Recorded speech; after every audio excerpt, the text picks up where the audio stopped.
The Kansas Aviation Museum tells the story of aviation. It's about early airplanes and the people who built them, where they built them, how they built them, why they built them. If that doesn't sound interesting to you, then you've never been. Anyone who breathes loves aviation. You know, we dream about flying. We dream about floating through the air and seeing things. You know, and I personally have had the experience of shooting air to air from one airplane to another for the last 50 years. And so for me, I get turned on to aviation, maybe in a slightly different way than most people do, but who doesn't love airplanes? And to get up close and personal around the airplanes is a thrill. It's exciting. There is also a good story here about the museum itself. It was one of the nation's first airports. Anyone and everyone made a stop in Wichita back in the day. Amelia Earhart landed here. Gregory Peck, Howard Hughes, Charles Lindbergh. Fred Astaire, while waiting for a flight, tap danced across the atrium floor. The Wichita Municipal Airport had real glamour.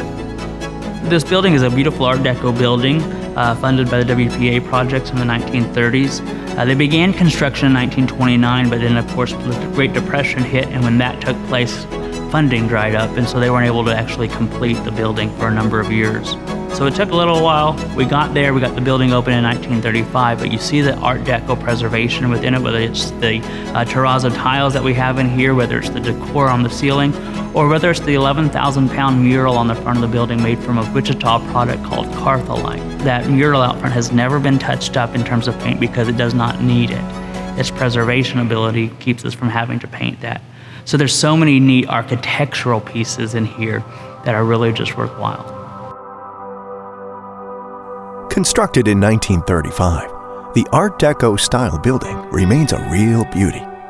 The facility was only used as a commercial airport for less than 20 years. It was made part of McConnell Air Force Base in 1951 and then abandoned in 1984. It would be years before anyone would pass through the old airport again. When we got it, it was a pigeon's roost. I mean, it had artificial ceilings in it, and I'm sure we took down a lot of insulation that was contaminated, but we didn't know it, we just did it. But a group called the Wagon Masters, right after we got the building, came out for several weekends in a row and just worked their tails off, carrying tons and tons of debris and trash and cleaning the place up. Since 1991, the Kansas Aviation Museum has been telling a new story, one of grit, gusto, and impossible grace. You're looking and touching and feeling history. And I think about when I see an airplane like this, the individuals that flew it. Back then, a pilot really was a pilot. Today with GPS and everything else, you can probably teach just about anybody to fly. But back then, you really did fly by the seat of your pants. The museum is home to the Kansas Aviation Hall of Fame, an impressive lineup of aviation heavyweights by any measure. I mean, we have in the Kansas Aviation Hall of Fame the designers of the airplanes, the astronauts that flew in the shuttle. I mean, we have the whole gamut of people on display. And it's not just the men, but the women who contributed to the aviation. It also houses a huge archive with thousands of records, schematics, books, photos, and more. There's an all-ages learning center with hands-on exhibits and flight simulators. For many, the real draw is the world-class collection of one-of-a-kind aircraft and aircraft engines. We have the vintage aircraft. We have those planes that have served in wars. And that's huge, because when you can see the history of those planes, how they served in our country in the wars, and actually having occasionally met part of the crew that worked on a bomber, that's huge. Many of the planes were built or lovingly restored by museum volunteers. Restoration is a big story.